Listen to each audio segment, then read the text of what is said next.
Doctor Strange might be the master of the mystical arts, but what happens when we send him to space? I'm Stan, and this is Detail Comics. What's up, everybody? This is an IRA Review, the show where I go over a comic book, its story, its art, give you my impressions, and let you know whether something you should go back to the comic book shop for or not. Make sure you subscribe to get more of these every single week. The book that I want to talk about right now is Doctor Strange #1, which is from Mark Waid, and this is the first time that he's going to have any kind of extended run on Doctor Strange. He did have a miniseries, but that's not necessarily a good indication of what he's got in store for our Sorcerer. So the big thing is that this is going to be sending him out off of planet Earth and into space instead of through dimensions. So it's going to be an interesting concept and something that we really haven't seen from Strange so far. So let's dive in and see what Waid's got for us. With the launch of this brand new #1 for Doctor Strange from Mark Waid and Jesus Saez, we have the third creative team on Doctor Strange in the last 3 years.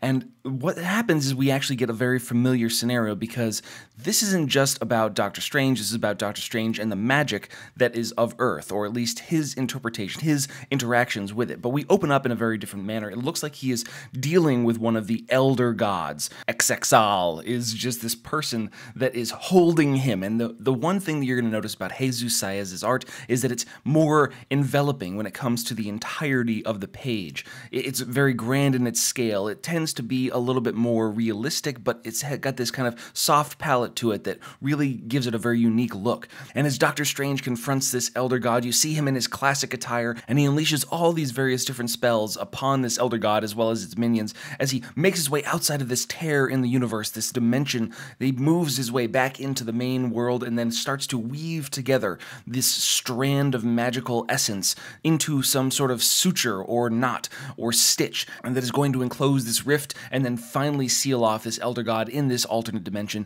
that is going to keep him from invading the prime material when it comes to this stuff. And then he's all of a sudden in New York, which is almost like it was taken from a Google Maps picture that was thrown into the background to create this scenario. But it shows that kind of arrogance, that pompousness of Doctor Strange as he became the Sorcerer Supreme and what he does after he's successful in defending our universe. But then Mark Waid jumps us forward in time and takes a lot of that interesting interaction out of the storyline.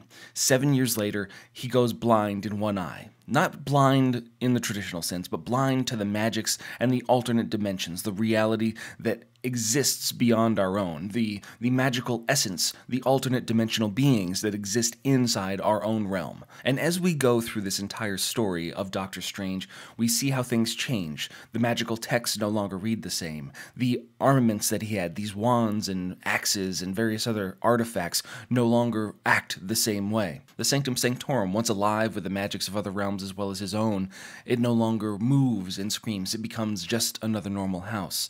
And as he deals with these things, one of his most favorite possessions, the Cloak of Levitation, no longer levitates. It no longer interacts with him in the way that it once did, as this fades to black, his world crushing in on him due to his lack of exposure. One of the keys to the essence of Doctor Strange, his hands, the magic that fixed his surgically repaired hands that were no longer even able to hold a simple cup of coffee. They're now in that same situation, shaking to the point where it drops and crashes on the table.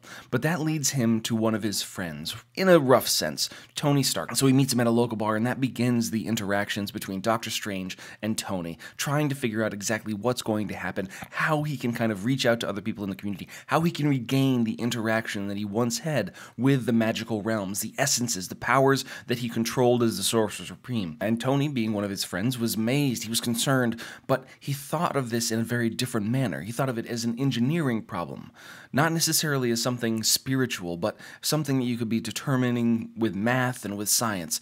And one of the things is that this Earth is just one small speck of magical essence inside the greater universe. What happens if there's something out there in the great beyond? Another planet, another part of space, where he could tap into their magical essence, recharge his own batteries which have burnt out, and then create a situation where he's the Sorcerer Supreme again. And so Doctor Strange isn't necessarily one person to take off into the cosmos, especially without any real magical essence, without any way to defend himself. But if things are this bad, what happens when people start noticing that the world is not defended, that Strange is no longer the Sorcerer Supreme, and that what happens when these billions of people are defenseless against these things? So that motivates Doctor Strange to take up Tony's advice. He teaches him how to fly this specialized rocket ship in very Iron Man-ish colors into the cosmos, plotting a course towards the Shi'ar Empire so that way he can come into contact with some sort of shaman, some sort of leader in the mystical arts inside the Shi'ar Empire. And these things are precise. Plotting a course through space is something that needs to be handled with precision until this asteroid comes crashing into the ship, leaving him stranded, crashing into a planet of unknown origin that is completely unplanned. Of course, it does look advanced. There's a scientific race that's currently on there, and as he interacts with them, he tries to find a way, using this universal translator, to come in contact with another magical person, a spiritual entity that can help show him either the way to get to where he was supposed to go, or a way to get back at least a small amount of the essence that Doctor Strange once had. And that is unfortunately not the case, because he's taken captive, he's thrown into prison, and then sits there emotionally bankrupt, because now he is out on the other side of the galaxy, in a prison on a strange planet with no real hope for escape. But this just might be the spark that Doctor Strange needs. So when we're talking about Doctor Strange #1, which is actually issue number 391 in its legacy kind of numbering scheme, the art really stands out. Saez really just dives into this entire thing, and then he doesn't necessarily portray the magical aspects of Doctor Strange in the most interesting ways. We've seen other people like Chris Bachalo, as well as, G.H. Walta. They've all got different takes and different flares when it comes to Strange and his presentation of magic. So Saez really has a little bit more grounded in reality version of these things, but his real portrayal of the characters is a very strong one, and I'm okay with the art style. He's a very prominent and solid artist. Mark Waid, though, he takes a little bit of that pompousness of Doctor Strange and throws it in at the beginning and then humbles him immediately after that, and shows the desperation and the levels that he will go to in order to protect the people as the Sorcerer Supreme. So it's unfortunate that he's doing it in such a trodden way, because this is a theme that Jason Aaron really did inside his Doctor Strange series, which just happened 2-3 years ago. So if you're talking about the empirical that we're wiping out magic across the entirety of the universe and all the dimensions, that was a much more immediate threat. This is Doctor Strange losing connection with magic on a very personal level. So while it's the same theme, it's done in a very different manner. And I'm not necessarily sure how interesting it is, since it seems so familiar. So I'm going to have to give it a couple more issues to see exactly where it goes.